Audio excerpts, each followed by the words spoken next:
You're listening to Too Much on Her Plate, the podcast for smart, busy women who are tired of running on the hamster wheel and are ready to create freedom from overeating and emotional eating. I'm your host, clinical psychologist, author, and a smart, busy woman too, Dr. Melissa McCreary.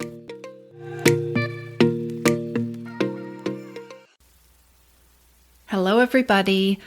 This is the final episode in the three-part series in which I've been sharing a 3-session course on how to use psychology to stop overeating. Now, if you missed either of the first 2 episodes, no worries. I've got the links for you. I have put those in the show notes, and you want to be sure to check those out because they lead you up to what we're talking about today. Today is a good one.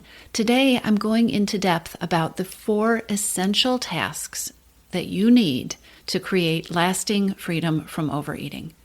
We're going to talk about what it really takes to take your power back, to take your control back from food, and to leave the struggles behind. Also, we've had some questions about my program that does just that, where I walk you through this process, which is called Your Missing Piece. It is open for enrollment right now, so if you are one of the people who has questions about this, the link is also waiting for you in the show notes. I always put the resources and the good stuff in the show notes, so be sure that you are checking those out. Now, today I'm going to tell you exactly what it takes to solve the overeating puzzle, and I promise you there is not going to be one mention of carbs or celery sticks, or counting points. Pay attention. You may want to take some notes because when you get this freedom formula correct, the food part becomes easy. So let's jump in to lesson 3. I'm so glad that you are here. Time and energy are such valuable commodities. Take a deep breath and let yourself be present. Actually, take another deep breath and do 2 things. I want you to just come into this moment and allow yourself to be here. And as you do that, I want you to notice the parts of you that weren't really here, right? Notice the resistance to that, or notice the different thoughts and the agendas that you have going on in your head and all the different things that you're thinking about. We carry so much around with us all day long without even realizing it. And take a 3rd deep breath and check in with your body.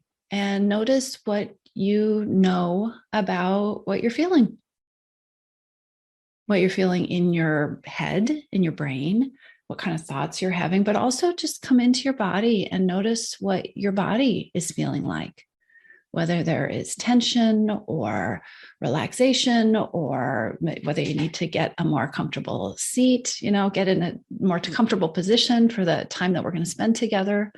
And just ask yourself when the last time was you did this.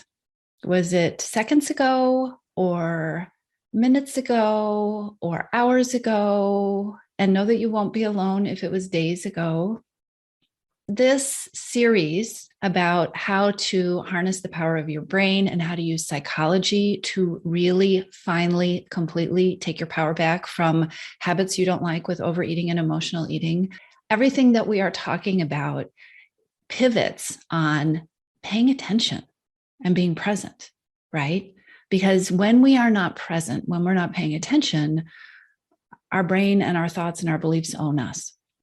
Our circumstances own us. Our environment owns us. Our impulses own us, right? When we're not paying attention, we don't know that we are getting too hungry. So we can't attend to it, or we don't know that we're on the verge of having a massive stress eating attack. So we can't even ask the question, do I know what to do about this? Because we don't even know what's happening. Presence is so taken for granted and easily dismissed and underrated. And it is also really hard. It is not easy. And yet it's one of those things that we say, what is wrong with me? I should just pay attention to how hungry I am, right? Or I should have seen that stress creeping up on me. We have been talking in these different sessions, and I'm going to talk today about all the pieces, kind of putting them together about a different way to do things, a different approach. Our brain wants to jump to what to do, right? So it's a different list of things to do, a different bunch of techniques and strategies, but it's also, and I hope you have gotten this from the other two sessions, and I want to really underline it because it's not just a different list of things to do. It's coming at the things that you do from a different vantage point.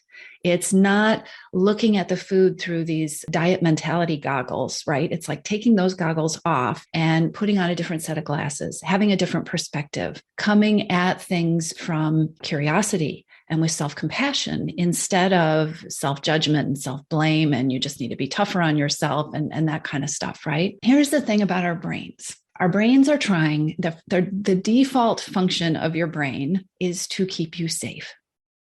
And our brains can be very primitive. Our thought process and the way that we integrate the things that we observe and we learn new things, there's this underlying foundation of wanting to keep us safe. Change is scary to the brain. Your brain likes to do what's familiar, which is why at your worst moments, when you are most tired and most stressed and most overwhelmed and maybe anxious, throw in a little anxiety or some difficult emotions, your brain wants to do what's familiar. And that is why it is so easy to wander into the kitchen and grab some chocolate. And it can be so frustrating that you have this journal full of other ideas of what you might want to do. And your brain doesn't want to do them or think them or act on them.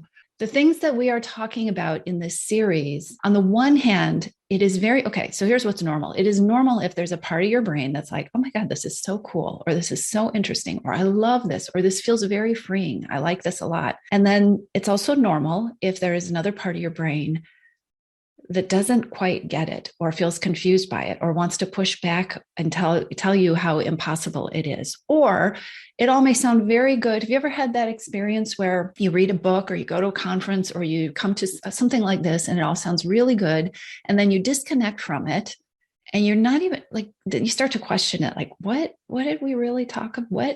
What were we supposed to do? What?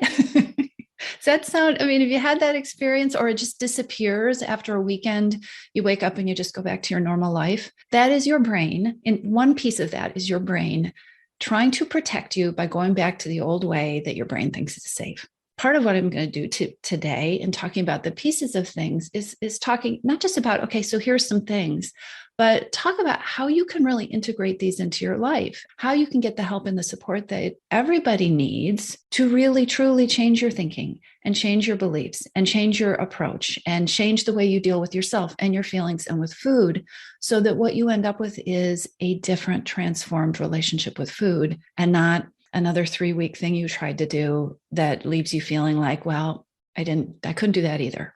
It is the reason that the Missing Piece program has 2 components to it. There is a coaching component. There is us working together for 16 weeks to really untangle things and help you make them yours, but also pull out that piece of your brain that is getting in your way when you're trying to take new things on board. That coaching piece is really important. But what is also important is having lifetime access to this academy of resources, because you are going to come back to them. Even if you have the most profound experience in the 16 weeks we work together, 3 months from then, it will be useful to go back and remind yourself and remind your brain, or remember that change is a spiral. We've talked about that. You'll find yourself in a new situation. Oh, I don't know, like the middle of a global pandemic that you never anticipated, right? Or whatever the next thing is. And being able to revisit tools and remind your brain how to keep moving forward is always going to be important. So if you get off this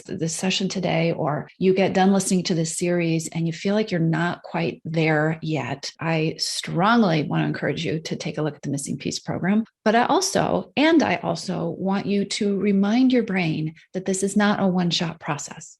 It takes reminders. It takes going back through the loop. And that does not mean you are doing it wrong. So what I want to talk to you about today is really what I think of as the 4 phases to creating freedom from overeating and a peaceful relationship with food.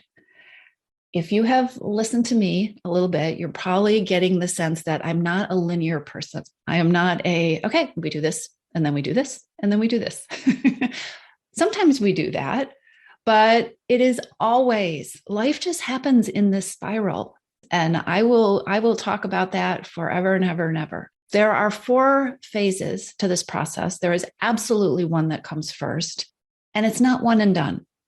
And what you will find, and I'm going to keep referring to the Missing Piece program because, quite honestly, I have worked a long time to try to figure out how to teach this stuff. And that is how I have put it together to teach this stuff. So it's a great example. So in the Missing Piece program, for instance, we have a module for each of these levels, pieces that I'm going to talk about. And we keep coming back to each of them. You don't just do the first module, which is all about embracing your power. You don't just do that and now you've embraced your power and you're done. As we go into the next pieces, you're going to be embracing your power. You're going to get to embrace your power over and over and over again. So each of these things work in a spiral. And they're also they all fit together, just like those cycles that I was talking about in the last session. We're contrasting what I'm talking about here with the old-fashioned diet mentality, which is, I don't like the way I'm eating. I need to change it. I need to change my eating.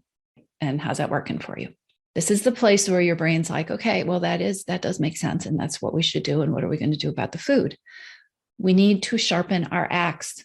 We need to create a foundation where you are not approaching changing your food through punishing, restrictive, miserable, not lasting diet mentality. And the way you do that is all of us need to start by embracing our power, remembering that we are powerful, remembering that you've lived inside your body longer than anybody else. You're the only person who's lived in there your whole life, and you know some things. And every piece of wisdom, every piece of advice needs to filter through what you know about you. What does that look like? What can that look like for you? I will tell you what it looks like in the Missing Piece program. That module on embracing your power, it's a big one. And it's a big one because I want you to have all these resources on board.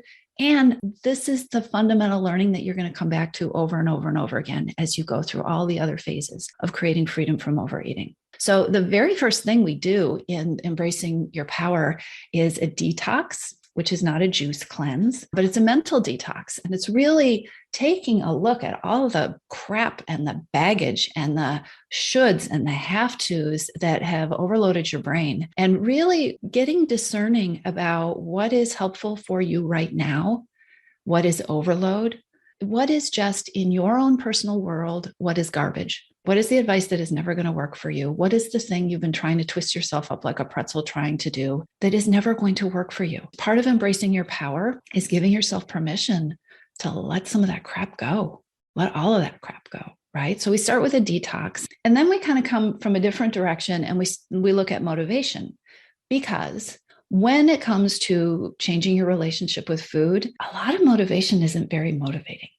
Right? It's motivating in the short term. It's kind of like adrenaline and fear producing motivation. I've got to do something, but it isn't sustained motivation. And I am a big believer in creating a path forward and a plan for doing something that not only excites you and that you not only like, but that actually feels so good that you want to keep doing it. So we start by looking at what is the way you're motivating yourself now, and what would really magnify your motivation? What is your why? What is the reason? Why do you want this? What is it that you are willing to fight for, or try hard things for, or have difficult feelings for? So how do we magnify your motivation? That's different for everybody, but there's a whole process called the motivation magnifier in your Missing Piece. And that is one of the tools that I mentioned last time that, somebody who had been in the program and gone through the materials came back to this like a year later and was like, oh my gosh, this is just what I needed. There's motivation, there's getting rid of the old crap.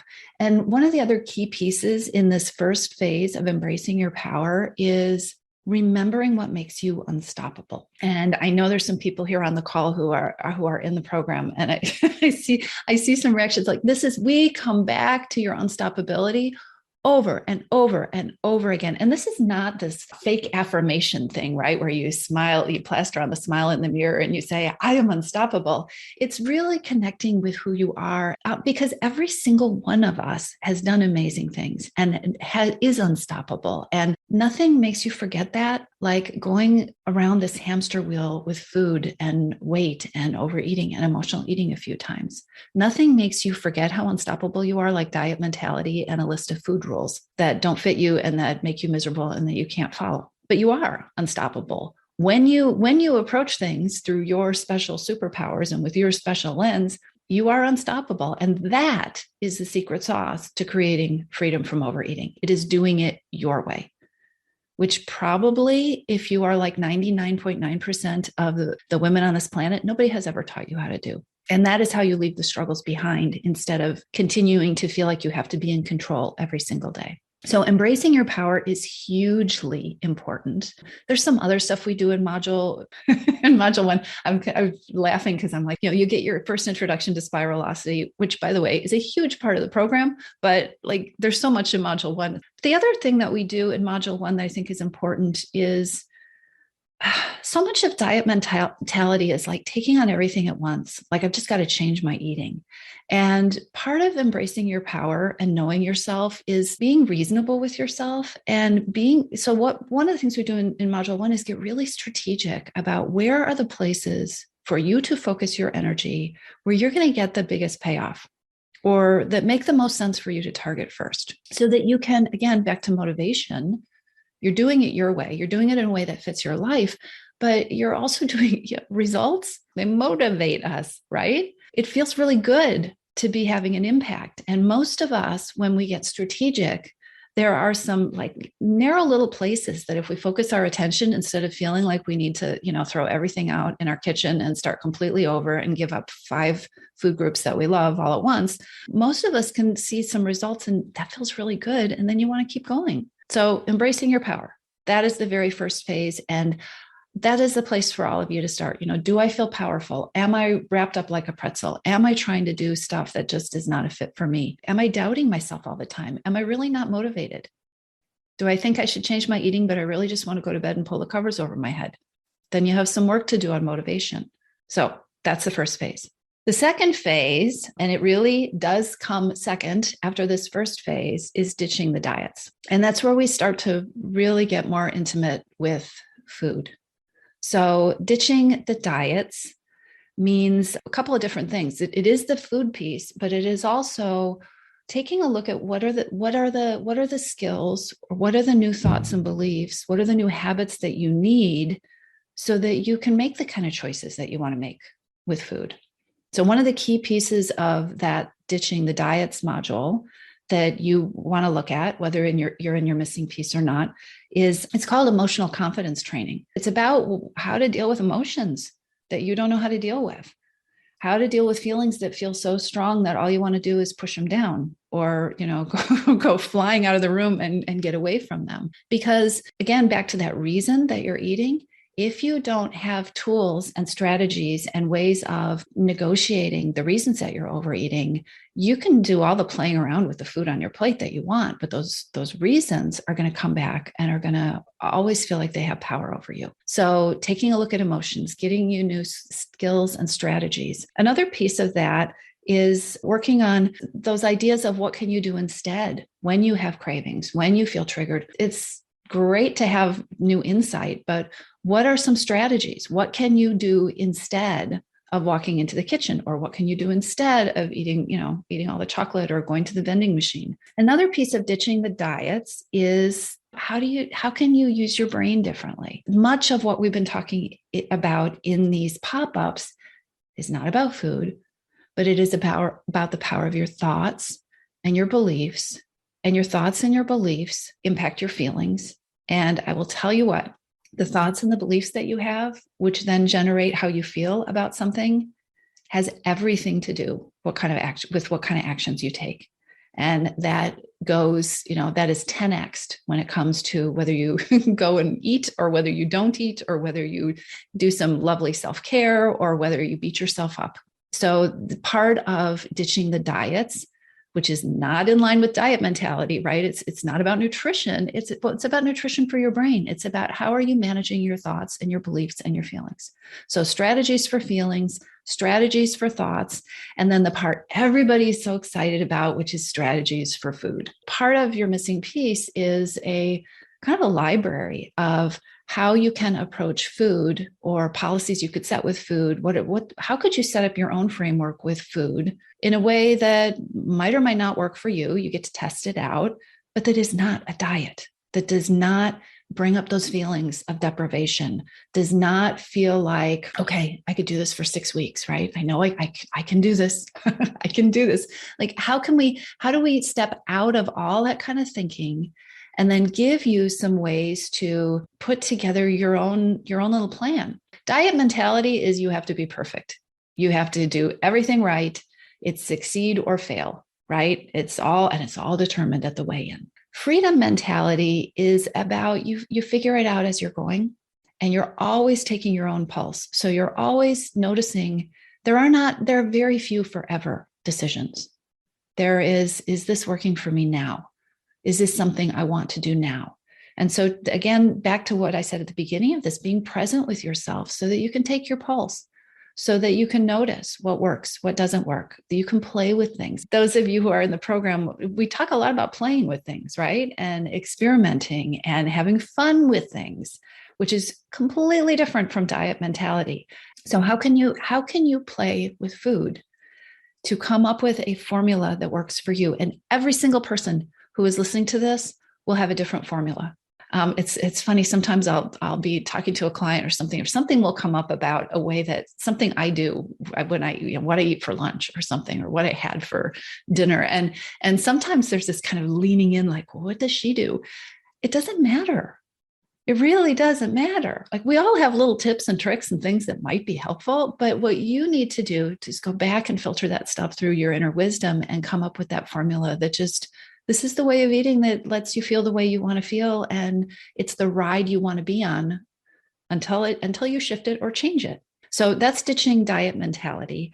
It is light. It is not a bunch of rules. I did a podcast interview a couple months ago with somebody, and we hadn't met before. And we had this great conversation about some of this stuff. And she has a non-diet podcast. She has a very strict policy. There's no talk about diet on this podcast. And after we were done, she thanked me for the interview. And she said, this is such a great conversation, and I'm so glad that we're having it. I love the way that you approach emotional eating. And she said this thing that really surprised me. She said, it's really hard to find people to teach on this topic, because there are a ton of people who say they do this, but what they're really doing is a diet disguised with fancy words. And I think there's a lot of that out there in the world, right? There's a lot of diets that are disguised in fancy words. And it's really cool right now to say diets don't work. I mean, that's in my Facebook feed all day long. And then somebody selling me a diet. Ditching the diets is deep, and it's profound, and it changes lots more than your relationship with food. So that's the second phase. Third phase is my favorite, and I really want you to try this on. It's promoting yourself to CEO of your well-being. We live in reaction mode.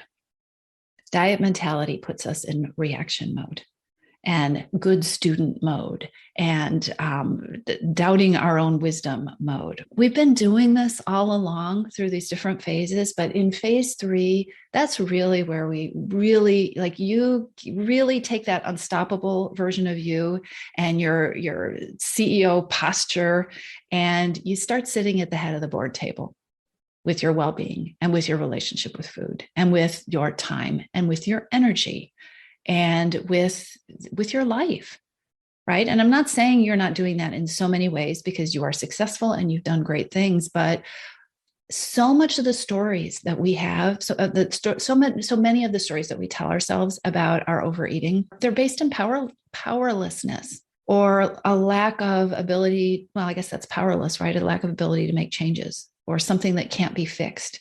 And there are things that can't be fixed. There are things that are unfair. There are things that are painful. And when you really take that final step into learning how to, at least much of the time, approach those things from a place of power and confidence, and as the CEO, everything changes. And people are often surprised. I have worked with some very powerful people who are often surprised in this particular area of their life, how small they have started to feel and how much their confidence has been eroded. Things that you will find in this module of Your Missing Piece that you can take inventory of and see if they would be helpful for you are looking at your time and energy drains and owning your time and energy again, looking at getting the help that you need, both with these particular problems, but also in your life. Are you asking for what you need? Are you asking, and are you open to receiving what you need, how to create time for yourself. This whole idea of checking in with yourself and being present and giving yourself what you really need and feeding the things that you're really hungry for, nourishing yourself. We have to feel in charge of our time and energy to enough of a degree to do that. Many people feel trapped in this place. Many very successful people feel trapped in this place. It's not magic. We don't just make more time for you, but there are ways to make some shifts. And it does start with your brain and your thinking and your approach to situations. It's not magic, but it is possible. So creating time for yourself, looking at, there's so much, there's just a lot of good stuff in this module about how to reward yourself without food, how there's a section on compassion and growing your own self-compassion, because CEOs are not boot camp instructors, right? You got to show up like a CEO, and that means you got to take care of yourself. So that is a really fun part of your missing piece. It is an essential piece of your puzzle for solving this whole overeating business. Embracing your CEO, finding her, reconnecting with her, and then sitting at the head of the damn table. It's really, really, really important. And then the last stage, which kind of wraps it all together, but we kind of start with it in module 1, and it weaves its way all the way through your missing piece, is creating forever freedom. Every single thing you do when it comes to changing your relationship with food, in the back of your mind, there should be a little voice asking, is this tenable? Is this something I can see myself to continue? Is this like a 2-hour plan or a 6-week plan? Or could I envision doing this for the long term?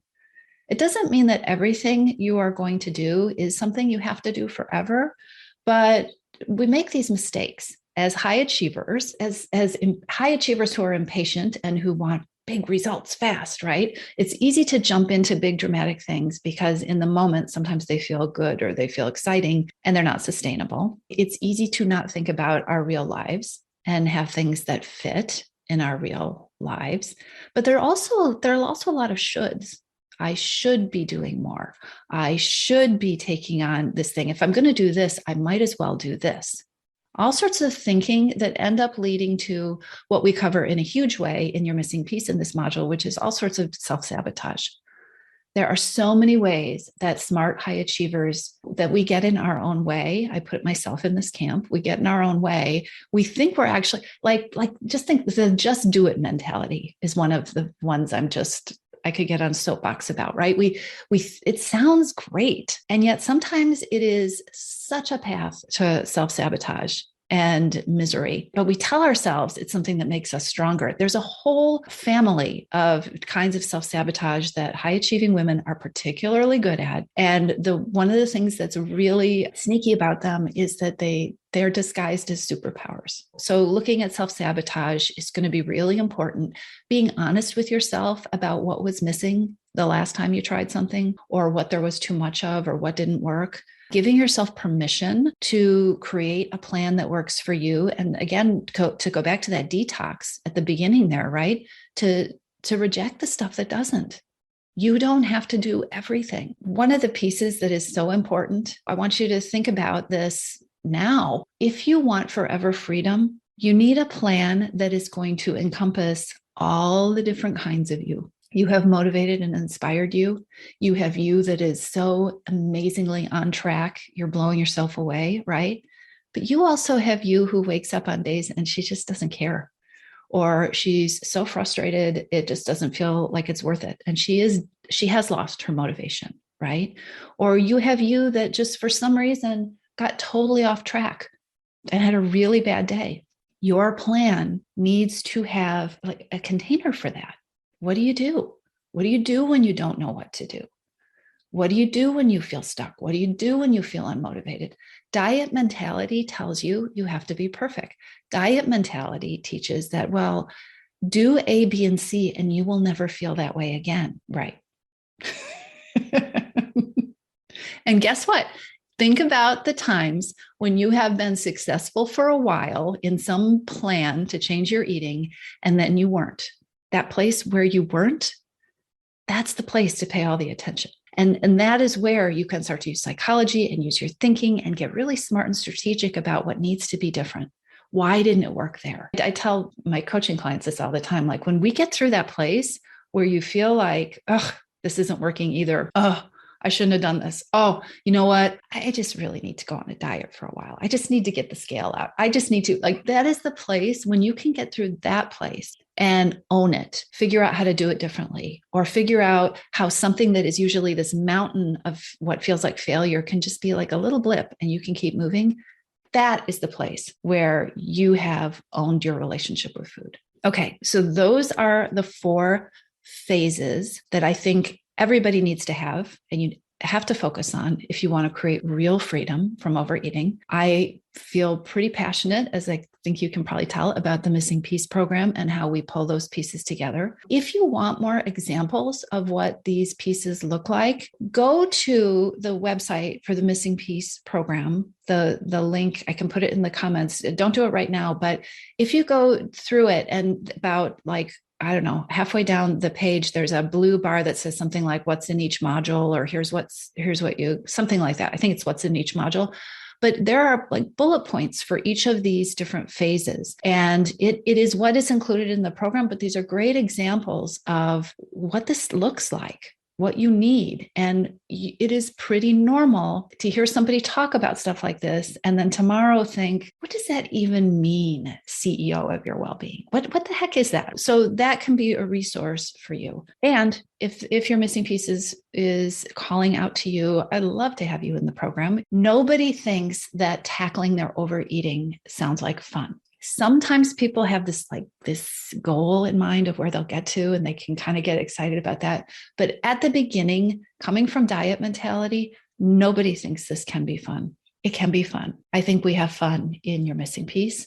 I think people find their own lightness. I don't think I see it. People tell me they find their own lightness again in your Missing Piece. Diet mentality tells you, okay, I need to buckle down. I need to make some hard changes. Finding your freedom mentality is really finding changes that work for you, which means they feel good. I mean, that's one of the kind of litmus tests that you're going to use with, is this working or not? How does it feel? That's important. You're worthy of feeling the way you want to feel, and you are worthy of feeling the way you want to feel starting today.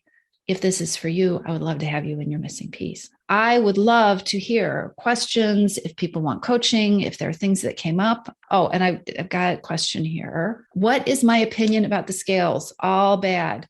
No, I don't think scales are all bad. I think a scale is just a thing. A scale is neutral. Your thoughts and your beliefs and how those thoughts and beliefs lead you to feel and act around the scale is almost always worth looking at. I have seen every version of relationships with the scale that work for people. I have worked with people who the scale was a really useful thing. I have also worked with a lot of people who firmly believed they had to have a scale, or they had to have a weigh-in, or they had to do, those two things. They had to keep track of things with the scale and were really uncomfortable with the idea of any other option. And along the way, they decided that they wanted to experiment, or like I said, play with something else, and it changed their life. I mean, literally, like I've had so many conversations with women who decided after years of this is how I have to be with the scale, decided to try something else, not always the same thing. And then 3 months later, I've had this conversation with them about, can you even believe there was one woman who weighed, I don't remember how often she weighed herself. It was at least daily, very regimented. She probably wrote it down, and she was very nervous. She decided she wanted to try something new, and she wanted to put the scale away for a bit. I think it was like a week. She just wanted to see what that was like. And she liked that, and she kept it. But anyway, like 3 months later, I asked her something, and she didn't remember where the scale was. She didn't know. She's fine. And she was moving in the direction that she wanted to go with her goals. And it was great. But it was just, I said, can you even believe you lost your scale? And she couldn't, but she could then, because it was different, right? There is a way of talking about food that feels good, that brings hope. Okay. You all have a great rest of your day. Have a wonderful weekend. And I hope that I know I'll see some of you in your Missing Piece because you're already there, but I hope I see some others. That would be fantastic. And yes, we will have fun. Are you ready? Are you ready to lose your overeating and emotional eating habits? Are you ready to find a relationship with food that fits you, one that's deprivation-free? Then you need to join your Missing Piece. Enrollment is open, and now is a perfect time to join us. go to toomuchonherplate.com/your-missing-piece, PEACE, or click the link in the show notes to take you there. Your Missing Piece is the program where I show you step by step. I walk you through the process of creating freedom from overeating with a unique combination of personalized coaching with me and smart strategy. You'll learn how to reclaim your power, ditch the diets, and create results that are built to last. Check it out at toomuchonherplate.com/your-missing-piece, and I'll see you inside. If you like what you've heard, subscribe to the Too Much on Her Plate podcast and take 30 seconds to leave a review. If you're ready to tackle your hidden hungers, then come on over to toomuchonherplate.com. That's muchonherplate.com and take the Hidden Hungers quiz. It's free, and not only will you be able to pinpoint your best place to start, you'll get the resources you need to take your next best step.